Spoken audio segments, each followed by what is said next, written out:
Bien bonsoir, dans l'actualité, le baccalauréat 2013 avec les 107 761 candidats qui passent l'examen à partir de lundi sur tout le territoire national.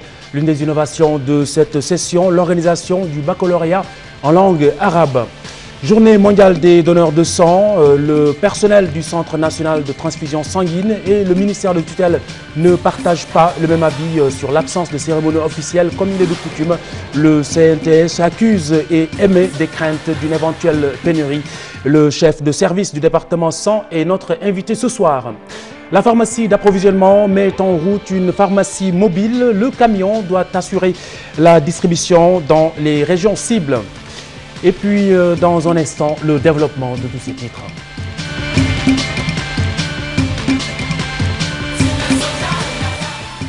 Dernier week-end de révision pour les candidats au baccalauréat 2013. Les séries techniques démarrent dès lundi prochain, les générales le 2 juillet prochain. Cette année, à l'épreuve, 107 761 candidats. Une des innovations de cette session, le baccalauréat arabe prévu en octobre prochain. La direction de l'Office du baccalauréat a rencontré la presse ce matin. Voici le compte-rendu de Ibou Diouf et Ababakar Tunkara. Pour l'Office du baccalauréat, toutes les dispositions sont prises pour l'organisation du bac 2013. Face à la presse, Babou Diakham a décliné le programme du déroulement de l'examen des séries techniques et générales, entre autres. Nous acheminons maintenant vers le baccalauréat technique, donc le baccalauréat des séries techniques, les séries F6, la série G, série T1 et T2. Ce baccalauréat va démarrer à partir de lundi prochain. Pour le baccalauréat général, nous avons déjà fait donc l'épreuve anticipée de philosophie et le reste des épreuves est prévu pour le 2 juillet 2013. La répartition des centres d'examen sur tout le territoire national, la convocation des professeurs, le nombre de candidats, le directeur de l'Office du bac a tout passé en revue. Cette année, nous avons 107 761 candidats pour la session normale. Nous avons au total 199 centres principaux, dont les 56 se trouvent à Dakar, dans l'Académie de Dakar. Sur un probable boycott des professeurs aux examens, Babou Diakham espère d'ici là qu'une solution sera trouvée. La direction générale de l'Office du bac, avec ses innovations de taille, semble avoir donné toutes les garanties nécessaires pour un bon déroulement des examens. En attendant, espérons juste que d'ici là, professeurs et gouvernement auront fumé le calumet de la paix. Santé à présent avec la journée mondiale des donneurs de sang. Cette année, la particularité, aucune cérémonie officielle pour marquer l'événement. Le personnel du Centre national de transfusion sanguine réclame 400 millions de francs CFA au ministère de la Santé et de l'Action sociale. Ce serait une dette à cause de laquelle, selon les syndicalistes, le centre pourrait bien vivre une pénurie, ce pendant tout le mois de Ramadan à venir. C'est une journée mondiale des donneurs de sang, pas comme les autres, ici au Centre national de transfusion sanguine. D'habitude, la journée mondiale, à l'occasion de la célébration de la journée mondiale, le record se situait entre 600 et 700 personnes. Aujourd'hui, au moment où je vous parle, je me demande si les 300 sont atteints. Donc, c'est qui prouve nettement que quand même, il y a une baisse terrible. Le personnel du CNTS craint une pénurie de sang en cette veille de Ramadan à cause des difficultés auxquelles le centre est confronté. Cette année, on n'a pas pu célébrer cette journée par manque de moyens parce qu'on s'est confronté à un problème de finances. Parce qu'il y a les poches de sang que nous livrons au niveau des structures de santé. On recevait chaque année environ un montant de 100 millions de remboursement venant du ministère de la Santé. Mais depuis 2012, le ministère de la Santé ne s'est pas engagé à nous rembourser cette somme. Bon, donc ce qui fait qu'actuellement on est confronté à des difficultés de finances, de fonctionnement même. Bon, parce que environ au total, le ministère de la Santé nous doit presque 400 millions. Pénurie de sang, ça c'est évident parce qu'avec le mois de Ramadan qui s'amène, mais le mois de Ramadan c'est toujours des problèmes. C'est toujours des problèmes de sang, malgré la journée qu'on organisait et les missions qu'on organisait à Saint-Louis et à Fatick. Seule une centaine de personnes ont donné de leur sang aujourd'hui, loin des affluences records des années précédentes. C'est la deuxième fois. Je demande aux étudiants de venir donner du sang pour sauver des vies. J'ai donné à peu près 7 fois mon sang.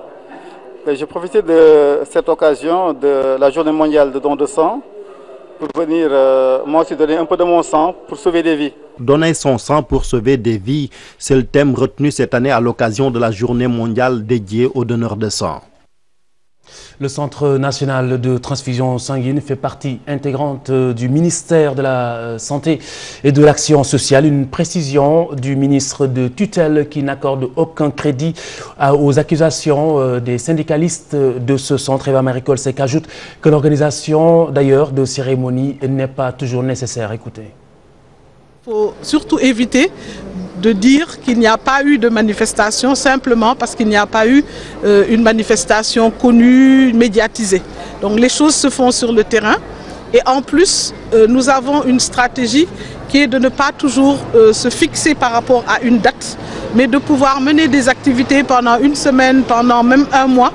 Donc le problème est vraiment pris en compte et le sang est quelque chose d'extrêmement important dans le système de santé. Le Centre national fait partie intégrante du ministère de la Santé, donc il n'y a pas de quelqu'un qui doit quelque chose à quelqu'un d'autre. C'est comme si vous, dans votre propre maison, vous considérez que maman doit quelque chose à papa. Et puis cette pharmacie mobile pour faciliter justement la distribution de médicaments sur tout le territoire national, une trouvaille de la pharmacie nationale d'approvisionnement.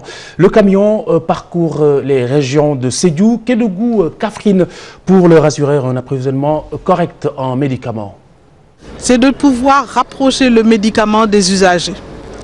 Vous savez que la PNA a des structures régionales dans 11 régions du Sénégal. Mais les nouvelles régions, comme la région de Kédougou, de Kaffrine et de Sédhiou, n'ont pas de pharmacie régionale. Ce qui fait qu'elles dépendent d'autres régions et que très souvent, il faut donc que les gens se déplacent pour aller vers Tamba, pour aller vers Kaolack, pour pouvoir vraiment commander les médicaments. Aujourd'hui, nous avons mis sur pied une stratégie qui est que nous avons ce qu'on appelle une PRA, donc une pharmacie régionale mobile. Ce qui permet aux structures décentralisées qui n'ont pas de pharmacie régionale de pouvoir faire des commandes et recevoir sur place les médicaments. Avant de clore cette page santé, la journée de sensibilisation et d'information sur le cancer du sein et du col de l'utérus, une initiative des femmes de l'Alliance pour la République de Rufisque. Le dépistage précoce, la prévention ont été privilégiées, vivement conseillé Mardieng Daoudosow. Beaucoup de femmes se font consulter d'un cancer du sein ou du col de l'utérus à un stade très avancé de la maladie. Une situation contraignante due à un manque d'information des malades sur la pathologie. Ce qui a motivé les femmes de l'APR de Rufisque à organiser cette journée. Nous voulons que les médecins sensibilisent les femmes de la localité sur la maladie, mais sur les structures sanitaires où elles peuvent aller se faire dépister et être soignées convenablement. La prise en charge coûte cher quand la pathologie arrive à un stade assez avancé. Mais prise en charge précocement, pratiquement il n'y a pas beaucoup de problèmes, c'est possible de le faire. Raison pour laquelle cette initiative est à saluer dans le cadre de la sensibilisation. De la musique et des tambours pour animer la cérémonie. Une manifestation présidée par Madame Badiane, représentante de la Première Dame. Le maire de la ville et d'autres dignitaires de la localité étaient également présents. Cette manifestation, nous l'apprécions, nous la saluons et nous souhaitons qu'elle se pérennise. La possibilité de prise en charge sociale pour 350 millions. Depuis le début de l'année, donc depuis la mise en exécution de notre budget, je peux dire que nous sommes à 40% d'exécution d'affaires sociales, aidant directement ou indirectement l'ensemble des malades, particulièrement les femmes. Cette journée a été l'occasion pour ces femmes d'inviter leurs camarades au dépistage précoce, mais aussi d'appeler toute bonne volonté à assister les malades atteints d'un cancer du sein ou du col de l'utérus.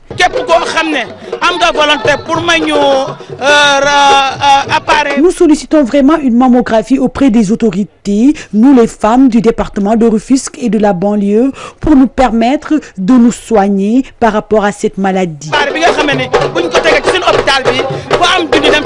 Pour ces maladies chroniques, pour ces affections cancérigènes, la première mesure préventive, c'est essayer de prendre la maladie avant qu'elle ne s'installe, ou bien dès le début de son installation. Ce qui fait que si on sensibilise davantage et que les populations prennent conscience que cette pathologie existe et qu'elle évolue à bas bruit, elles vont recourir plus précocement aux soins, ce qui fait que la prise en charge se fera beaucoup plus précocement et sera moins coûteuse et sera moins difficile à gérer. Avec les avancées de la médecine, un vaccin pour le cancer du col est déjà disponible. Mais l'idéal est de faire le vaccin avant son premier rapport sexuel pour s'immuniser. Le président du groupe Walfadjri dénonce un complot dont l'objectif serait de liquider son groupe de presse. Et il accuse le chef de l'État, Macky Sall. Sidi Lamine Niasse déclare ne rien devoir à l'État du Sénégal alors que le fisc lui réclamait près de 700 millions de francs CFA. Il a rencontré la presse cet après-midi. Voici le compte-rendu de Mohamed Dieng et Ibrahim Khan. Après le passage des agents du fisc et d'huissier, c'est un calme plat qui règne dans les locaux du groupe Walfadjri. 700 millions de francs, c'est le montant que réclame l'État au groupe, TVA et pénalités confondues. Une injustice qui ne dit pas son nom aux yeux du PDG. Le huissier a passé ici pour demander des frais de 5 millions pour le dérangement et ensuite pour dire qu'il va saisir après. Vous voyez, donc c'est ça. Si je le résume en un mot, c'est une dictature qui ne dit pas son nom. Sidi Lamine persiste et signe. Je ne dois aucun centime à l'État, dit-il. Le patron du groupe révèle qu'en 2010, toutes les entreprises de presse ont bénéficié d'une amnistie fiscale pour une période bien déterminée. Aujourd'hui, il juge inconcevable la rétroactivité de celle-ci. L'État sénégalais avait parlé avec la presse sénégalaise pour une amnistie fiscale. Et avec un dossier officiel, on nous avait demandé d'arrêter durant cette période, sinon nous, on payait régulièrement.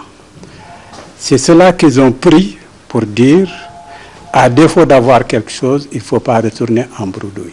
Pour le moment, les agents n'ont rien saisi, mais les comptes du groupe, eux, ont été bloqués. Walfadjri dénonce et promet d'apporter une résistance face à ce qu'il appelle une injustice. Et puis le porte-parole du président de la République apporte ses éclairages. Abou Abel Thiam souligne qu'il s'agit là de démêler de Walfadjri avec la justice sénégalaise et que le président Macky Sall est bien loin de tout cela. Il n'a pas vocation du tout à fermer ou à faire fermer des entreprises, encore moins une entreprise de presse. Les sommations viennent des impôts, donc c'est bien, dit-il, un contentieux entre le fisc et le groupe Walfadjri, le groupe de presse en question. Abou Abel Thiam était avec nos confrères de RFM. Le ministère du Tourisme et des Loisirs qui annonce une exonération provisoire pour les tours opérateurs. Ce sera pour l'année 2013-2014. Pendant toute cette période, donc, ils ne paieront pas le visa des touristes. Le gouvernement a validé cette proposition du ministre de tutelle Youssou N'Dour. La mesure a pour but de renforcer la dynamique de partenariat entre le secteur privé touristique sénégalais et les tours opérateurs. Promouvoir donc, en gros, bien sûr, la destination au Sénégal. Et puis les experts comptables du Sénégal militent pour justement l'amélioration du système SYSCOA. À leurs yeux, cela permettrait à l'Afrique de mieux faire face aux défis de la normalisation comptable. La conférence publique tenue à l'école supérieure polytechnique a permis de démontrer à l'heure actuelle les limites de ce système. Le SYSCOA est très bien à la base, donc structurellement il n'y a pas de problème. Mais par contre, les normes comptables évoluent au plan international et dans le même temps, il y a aussi une très forte évolution des activités économiques, la complexité des transactions économiques qui nécessite une adaptation des normes comptables. La comptabilité vise à traduire à travers des états financiers des transactions réelles, économiques. Par conséquent, il faut que les normes comptables qui sont à la base puissent s'adapter à ces opérations, à ces transactions et à leur complexité pour que la comptabilité reflète fidèlement les transactions économiques qui sont faites par les acteurs. Lutte contre l'insécurité alimentaire, le programme alimentaire mondial entend se doter d'une base de données, outil qui faciliterait le travail sur le terrain. Lalane, dans la communauté rurale de Fandène, a été choisi comme village pilote pour démarrer cette enquête. Lalane, c'est dans la région de Thiès. L'UNICEF et l'OMS accompagnent le PAM dans ce travail. Youssou Baro, Ibrahim Kamara. Lalane, village test choisi pour mesurer la situation de l'insécurité alimentaire au Sénégal. Cette enquête qui va nous informer sur le statut en ce qui concerne la sécurité alimentaire et aussi la nutrition du pays et qui va permettre à vraiment cibler les vulnérabilités qui existent encore dans le pays parce qu'il ne faut pas oublier que l'année dernière, on a subi une crise alimentaire nutritionnelle assez grave qui a touché plus d'1 million de personnes au Sénégal. Reçue par les autorités locales, la délégation du Programme alimentaire mondial de l'UNICEF et l'OMS a suivi le déroulement de l'enquête. Suivi parce que, comme vous le savez, le Sénégal avait déployé beaucoup d'efforts l'année dernière avec l'appui de ses partenaires pour répondre à une crise alimentaire qui était due à la campagne précédente, campagne agricole précédente, qui n'était pas très satisfaisante. Donc, au regard des efforts qui ont été déployés, il est important aujourd'hui, en 2013, de savoir par rapport à la sécurité alimentaire et la nutrition, où se situe aujourd'hui notre pays. Les concessions ont accueilli les enquêteurs dans la familiarité. Les populations de Lalane, conscientes de l'importance des enquêtes. Je n'ai pas hésité de les recevoir. Oui, je n'ai pas hésité. Oui, dès que le chef du village est arrivé, je lui ai dit d'accord. Elles disent que chaque fois les gens viennent collecter des données, mais à retour, elles ne voient par exemple les retombées. Bon, c'est de voir, vous savez, chez nous, chacun a envie de voir que, par exemple, le Baragnan là, il a envie d'entendre qu'après vous allez lui donner un sac de riz. Lalane choisit comme échantillon pour ces enquêtes. La finalité de ce travail permettra la mise en œuvre d'une bonne politique de la sécurité alimentaire avec l'appui des partenaires au développement. L'Union nationale des coopératives des exploitants forestiers entend paralyser le secteur ce dès lundi. L'organisation s'insurge contre un arrêté ministériel concernant la présente campagne. L'UNCEF était en assemblée générale à Bargny, compte rendu. Les Sénégalais vont vivre une pénurie de charbon de bois et de bois d'artisanat selon les exploitants forestiers en assemblée générale à Bargny. L'assemblée générale décide de suspendre la circulation du bois et du charbon de bois pour 1 mois renouvelable à compter du lundi 17 2013 à 8 h et recommande à ses membres l'observation stricte de la mesure. À l'origine de leur crew, l'arrêté ministériel organisant la présente campagne d'exploitation forestière. Le bureau national de l'Union nationale est mandaté pour saisir son Excellence Monsieur le Président de la République et Monsieur le Premier ministre pour s'expliquer sur le blocage causé par l'arrêté organisant la campagne d'exploitation forestière de 2013-2014 du ministre Aïda.